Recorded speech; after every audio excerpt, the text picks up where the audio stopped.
კიდევ ერთხელ მოგესალმებით, მადლობა რომ გვისმენთ და გვიყურებთ მთელ საქართველოში პლატფორმებზე იმედიჯი, მაი ვიდეოჯი, ასევე მაგთის IP ტელევიზიით 53 არხზე და რადიო იმედის Facebook გვერდზე მიმდინარე პოლიტიკურ მოვლენებს მიმოვიხილავთ ჩვენ სტუმართან ერთად შემოგვიერთა საპარლამენტო უმრავლესობის ლიდერის კაბინეტის უფროსი ვახტანგ ჩოჩია. მოგესალმებით ვახტანგ, მადლობა გადაცემაში მონაწილეობისთვის. მადლობა დაპატიჟებისთვის, მივესალმები ჩვენს მაყურებლებს და მსმენელებს. სიძულვილის ენა იქნება ეს ორკესტრირებული შეურაცხყოფა, მიზანმიმართული კამპანია თუ პოლიტიკური ძალადობის ახალისება ვერ იქნება ქართული პოლიტიკის ნაწილი, ვიწყებთ სამართლებრივ დავას და შემდგომი რეაგირებისთვის საჭიროით მიმართავთ ჩინაგან საქმეთა სამინისტროს, აცხადებს ფრაქცია ქართული ოცნების თავმჯდომარის პირველი მოადგილე ირაკლი კირცხალია. მინდა ამ თემით დავიწყოთ თქვენთან საუბარი, რომ აგვიხსნათ, რატომ გახდა ამ გადაწყვეტილების მიღება საჭირო და როგორ წარმოგიდგენიათ მისი აღსრულების მექანიზმი.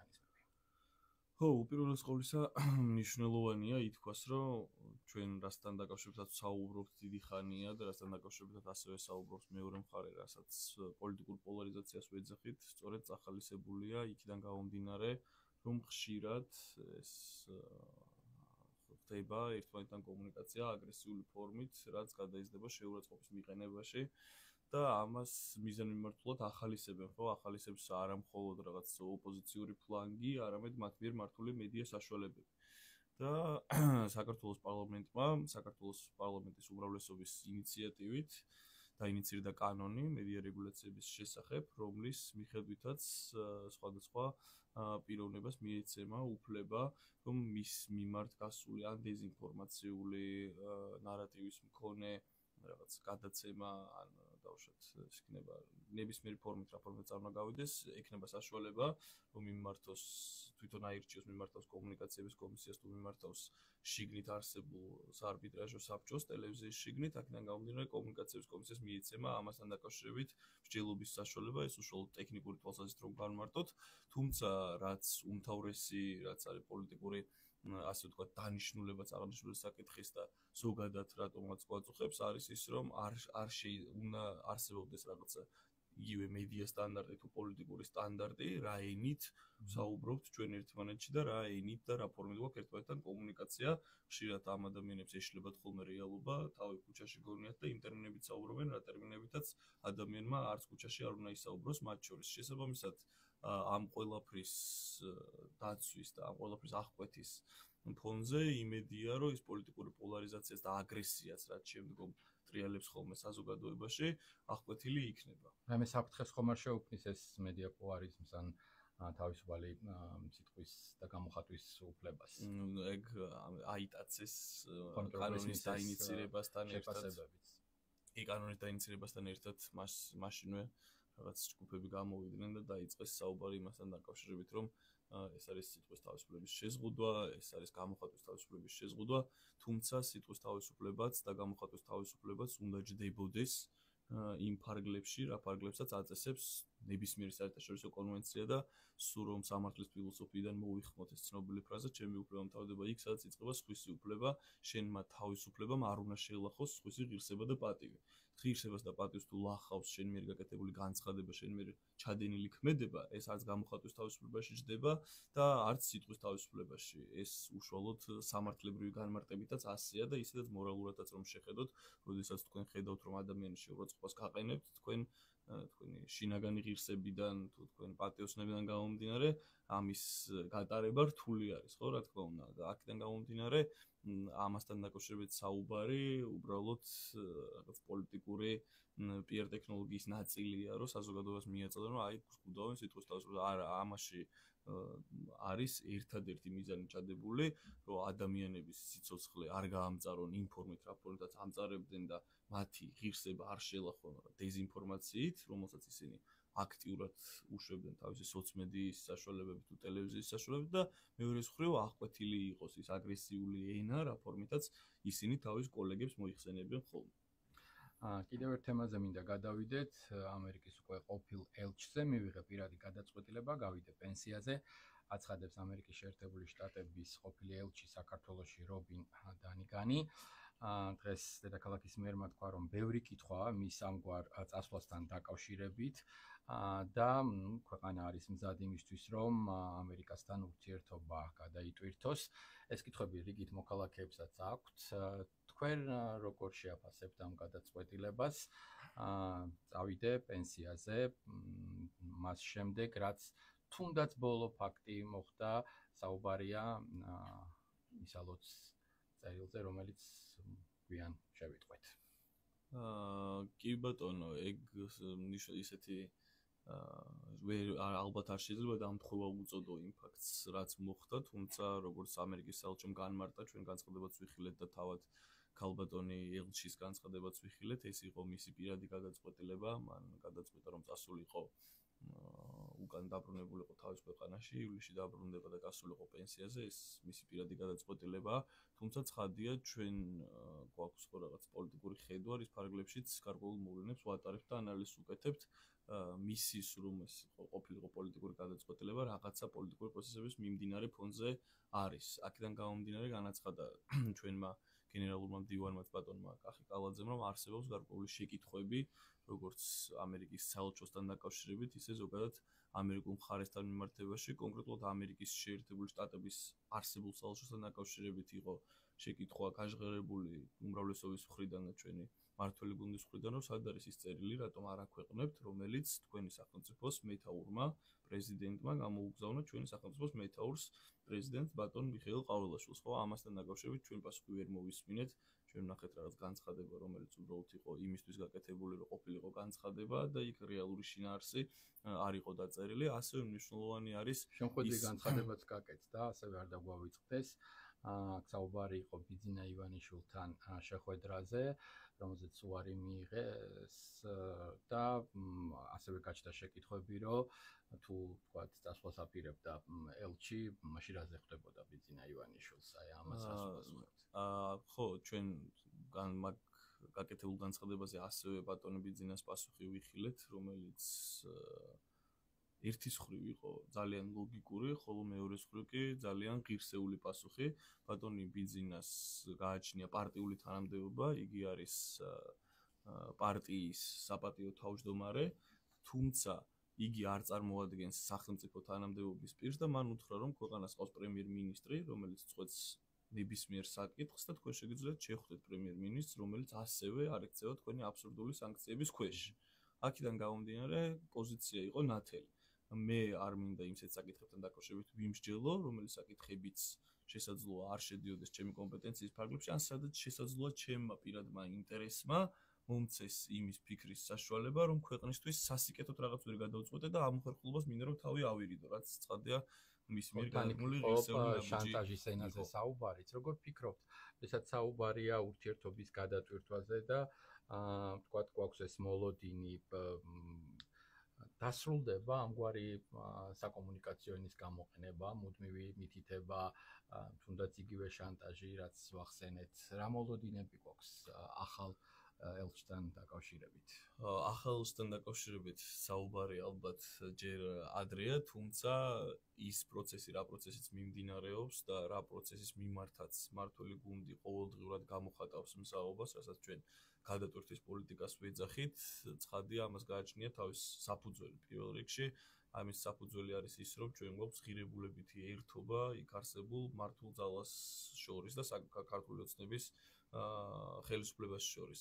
თქვენ რომ შეადაროთ თუნდაც იგივე ტრამპის მიერ წარმოებული PR კამპანია, რომლითაც იგი ცდილობდა რომ ამერიკელების გული მოეგო, ერთ-ერთი ეხმიანება იმ ქართულ სულისკვეთებას, რასაც მმართველი გუნდი რამდენიმე თვით და ფაქტურად წლით ადრე აჟღერებდა. ასევე თქვენ რას აღწერეთ, რომ იგივე შეფასებები, რასთან დაკავშირებითაც ჩვენ საუბრობდით, რომ გამჭვირვალე უნდა იყოს პროცესები, გამჭვირვალე უნდა იყოს ის თანხები, რომელიც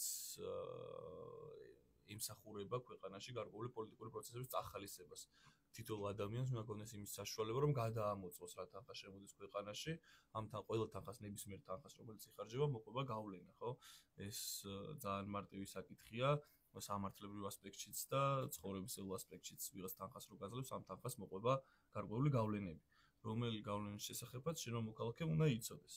და ასევე იგივე პრეტენზიები, რასაც ჩვენ ვაყენებდით სხვადასხვა საერთაშორისო ორგანიზაციის მიმართ, ტრამპმა ფაქტობრივად გაორმაგებულ ხარისხში გააკეთა, 3 თვე USAID შეუჩერა მუშაობა და დაიწყო ეგრეთ წოდებული საგამოძიებო პროცესი DOJ-ის ფარგლებში, რომელიც იძახდა, რომ ის თანხები, რომლებიც იხარჯებოდა ამერიკელი გადასახადების გადამხდელების მიერ შეტანილი თანხები, რომლებიც იხარჯებოდა სხვადასხვა ქვეყანაში, ხმარდებოდა მათ შორის რევოლუციურ პროცესებს. საკმაოდ სკანდალური განცხადებები გაკეთდა. აქედან გამომდინარე, ვინაიდან ჩვენ ვემსახურებით და გვაქვს ერთი ღირებულებითი ერთობა და ერთი და იმავე სტრატეგიული ინტერესები, ძალიან რეალური არის ურთიერთობების გადატვირთვის ტენდენცია. თუმცა ამ ნაწილში მართველი გუნდი ყოველთვის ამბობს და საზოგადოებას ახსენებს, რომ ის პროცესებიც რაც მანამდე მიდიოდა და დღეს რაც მიდის, მართული არის გარკვეული ოლიგარქიული წრეების მიერ, რასაც Deep State-ის და გლობალური ომის პარტიის სახელით მოიხსენიებს. სხვადასხვა ამ სახელითაც მოიხსენია შემდგომ ტრამპმა, აქ რომ ლიბერალური რაღაც ბაბლის მხრიდან ქილიკი მიდიოდა და ამბობდნენ, რომ ეს არის ქართული ოცნების მიერ შეთხზული ნარატივი, რომ საზოგადოებაში შეიყვანოს. ამავე ნარატივს ზუსტად იგივე ტერმინოლოგიით ბატონი ტრამპი ხმარობდა და შესაბამისად, აქ მოხდა რაღაც დისონანსი, მათ ვერ თქვეს, რომ ამერიკის პრეზიდენტი ცდილობს ნარატივი შექმნას, რომელთაც საზოგადოებაში შესწავაში შეიყვანოს და დაიბნენ, თუმცა Deep State-ის არსებობა რომ რეალური არის და ის გავლენები, არაფორმალური გავლენები, რომ პოლიტიკურ რეალობაში ჩართულია და მნიშვნელოვანი როლი უჭირავს, ეს ფაქტია და თუ ამ არაფორმალურ გავლენებს დაასრულებს ტრამპი, ჩვენ გვაქვს იმის ღირებულებითი ერთობა, რომ ჩვენი ურთიერთობები იყოს გადატვირთული და დაუბრუნდეს იმ სტრატეგიულ პარტნიორობას, რასაც ხშირ შემთხვევაში ფარსის სახე ქონდა და რეალური არ იყო, ნომინალური ხასიათის იყო, ამას მიეცეთ რეალური ხასიათი. პარტნიორული ურთიერთობა თავისთავად გულისხმობს ორ, ვთქვათ, მხარეს შორის თანაბარ კომუნიკაციას, კავშირს. ეს პარტნიორული ურთიერთობა დროთა განმავლობაში თუ გადავავლებთ თვალს ჩვენს წარსულს სხვაგვარად აღიქმებოდა, იქ შემთხვევაში შეიძლება ყოფილიყო ვთქვათ დავალებების, მითითებების, ვთქვათ მიმართულებაც და ახლა როდესაც ვსაუბრობთ საერთაშორისო პარტნიორებს და მათთან ურთიერთობაზე, ძალიან მნიშვნელოვანია ჩვენი ურთიერთობები ევროკავშირთანაც და ვთქვათ ამ გადმოსახედიდან ხშირად გვესმის ხოლმე, რომ იგივე ვთქვათ ქართული ოპოზიციური სპექტრი აი ამ მითითებებს ელოდება ზუსტად და ჯერ კიდევ გზაშია ეს მითითებები, ისინი ჩაერთვებიან თუ არა თვითმმართველობის არჩევნებისთვის მზადების პროცესში. ამასობაში ევრობარომეტრის კვლევა გამოქვეყნდა და ამ კვლევის მიხედვით 2024 წლის შემოდგომის მონაცემებთან შედარებით საქართველოში ევროკავშირისადმი ნდობა 9%-ით არის შემცირებული, გამოკითხულთა 51% კი ეროვნულ მთავრობას ენდობა. აქაც მინდა თქვენ შეფასება გთხოვოთ და ასევე გადავიდეთ უკვე ოპოზიციის ნაწილზეც და მზადებაზე ადგილობრივი თვითმმართველობის არჩევნებთან დაკავშირებით. სწორედ ევროპარლამენტი ქართულ ოპოზიციას ადგილობრივი თვითმმართველობის არჩევნების შესაძლებლობების გამოყენებისკენ მოუწოდებს. თქვენ ამბობთ, რომ გარკვეული პარტიები ხვდებიან, რომ თუ არჩევნებში მონაწილეობას არ მიიღებენ, მათი პოლიტიკური რეიტინგი, რომელიც ისედაც ნულს უტოლდება, საერთოდ გაქრება. რა შანსები აქვთ მათ და როგორ წარმოგიდგენიათ ეს ჩართულობა, რამდენადაც ვიცი, ლელო და გახარია მზად არიან, პროცესი არის ამის ყოველ შემთხვევაში, დაემატება კიდევ მათ ვინმე? თქვენ ახსენეთ ევრობარომეტრის მიერ გამოქვეყნებული კვლევა და ამასთან დაკავშირებითაც მინდა რომ რამდენიმე სიტყვით განმარტო. მანამდე ახსენეთ ის შანტაჟის ენა, რომლითაც ჩვენ ბოლო პერიოდის განმავლობაში აქტიურად გვესაუბრებიან. მე მინდა ვთქვა, რომ პარტნიორებს შანტაჟის ენით არ ესაუბრებიან და არც ულტიმატუმის ენით არ ესაუბრებიან. პარტნიორებს შორის არსებობს ისეთი ურთიერთობა, საერთო ინტერესზე დაფუძნებული ურთიერთობა, რომელსაც შესაძლოა კონდეს რაღაცა სტრატეგიული კომუნიკაციის ფორმა, იქიდან გამომდინარე, რომ ჩვენ სხვადასხვა ქვეყნებს წარმოვადგენთ და გქონდეს განსხვავებული ეროვნული ინტერესი. ეს ცხადია, გასაგებია, თუმცა როდესაც ჩვენ გვაშანტაჟებენ და გვეუბნებიან ასე თუ არ გააკეთებთ, ჩვენ თქვენ დაუშვით რაღაცას თანხას არ მოგცემთ თუ ამას სხვადასხვა ფორმა შესაძლოა გქონდეს, ეს არ არის პარტნიორული საუბარი. ამას ცდილობენ რომ დაარქვან, პარტნიორული საუბარი და ჭკუის სწავლება, თუმცა ჩვენ ხშირად ვამბობთ ხოლმე, რომ ჩვენ ვართ ის ეროვნული ქვეყანა, რომელსაც 3000 წელზე დიდი ისტორია გააჩნია, ერთია პარტნიორული, თქვათ, შეფასება მიცი ამ ყველაფერს და მეორე არის რეზოლუცია გამოაქვეყნოს ადამიანში. რა თქმა უნდა, ხო, აქედან გამომდინარე, ამ ყველაფერს საზოგადოება ხედავს და ნათლად აფასებს.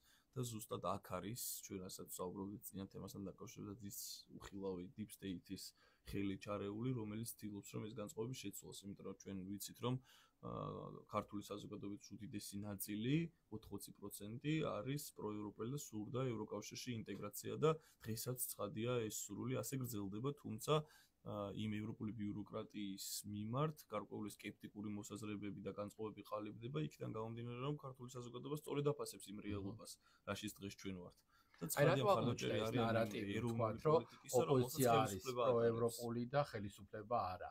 როგორ ფიქრობთ, აი ესეც რას უკავშირდება, იმიტომ რომ რაღაცნაირად მაინც რჩება შთაბეჭდილება, რომ როდესაც ვსაუბრობთ ევროპაზე, მათ ღირებულებებზე, ყოველ შემთხვევაში ასე სურს რადიკალურ ოპოზიციას, რომ მათ მიეწეროს ეს ყველაფერი და პირიქით, თქვათ, ხელისუფლება ჩაითვალოს ანტიევროპულ ღირებულებების მატარებლად და გამტარებლად. ჩვენ ამას აქტიურად ვხედავთ, რომ შავზე თეთრის დამტკიცების რაც გაჯიუტებული მცდელობა არსებობს, როდესაც ვაჯერებენ, რომ გაუმჭირვალეობა არის ევროპული პრაქტიკა და სტანდარტი, გამჭირვალეობა არის სიტყვის თავისუფლების შეზღუდვა, ეს პროცესები, როდესაც არასამთავრობო ორგანიზაციებს გრანტებს აძლევ და აფინანსებ, თურმე ეს სახელმწიფოს მხრიდან ეს არის მანკიერი პრაქტიკა და მათ უნდა მიიღონ უცხოური დაფინანსება, რომ უცხოური ინტერესი გაატარონ საქართველოში და ეს არ უნდა იცოდეს არავინ და ჩვენ ხედავთ რომ ქართული ოცნება რომელიც უკვე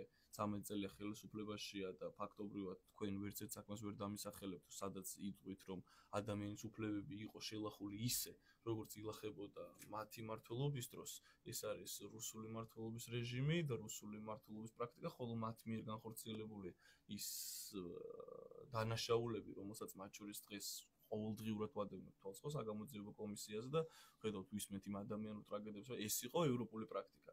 ნუ ეს მედია манипуляციები, რასაც ცდილობენ რომ განახორციელონ, თქვენ ჩემზე უკეთესად იცით, თუმცა ცხადია და ფაქტია, რომ გავლენას ქართულ საზოგადოებაზე ვერ ახდენს, უბრალოდ ისინი ესეთ დავალებას იღებენ და რა დავალებაც მათ მოსდით, ისინი ვალდებულები არიან, რომ ეს დავალებები შეასრულონ ზედმეტი კითხვის დასმის გარეშე.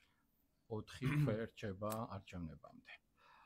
როგორი საფხული გვექნება პოლიტიკურად და ისევ ოპოზიციის ნაწილს მინდა მიუბრუნდე. როგორ წარმოგიდგენიათ მათი ჩართულობა, ჯერჯერობით კიდევ ვთქვათ, აი ამ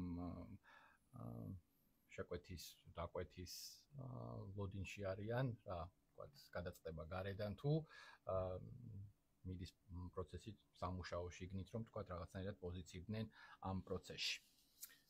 ოპოზიციურ ფლანგზე უშუალოდ შიგნით გუნდის თვალსაზრისით რა პროცესი მიდის ვერ გეტყვით, თუმცა მე გეტყვით რომ მართლმა გუნდმა უკვე დაიწყო რეგიონული არჩევნებისთვის აქტიურად მზადება, მათ შორის პარტიის შესაბამისი სტრუქტურები ახდენენ მობილიზაციას არჩევნებისთვის და ივლისიდან უკვე აქტიური პროცესი დაიწყება საარჩევნო მზადების 60 დღით ადრე გამოცხადდება კამპანია და შესაბამისად ჩვენ ვაპირებთ რომ 46-ვე მუნიციპალიტეტში აბსოლუტური უმრავლესობით ის ღირსებით, რა ღირსებითაც ჩვენ მოვდივართ, გავიმარჯვოთ ყველა მეათე საიუბილეო გამარჯვებისთვის მეათე საიუბილეო გამარჯვებასთვის ვემზადებით ნამდვილად 46 მუნიციპალიტეტში წარდგენილი ეყოლება მერობის კანდიდატი და ასევე ვაპირებთ რომ საკრებულოშიც უმრავლესობები დავაკომპლექტოთ, რაც შეეხება ოპოზიციურ ფლანგს, თვალს ვადევნებთ და ესე ღია რაც ჩანს ისედაც სატელევიზიოდ ხედავთ რომ უთანხმოება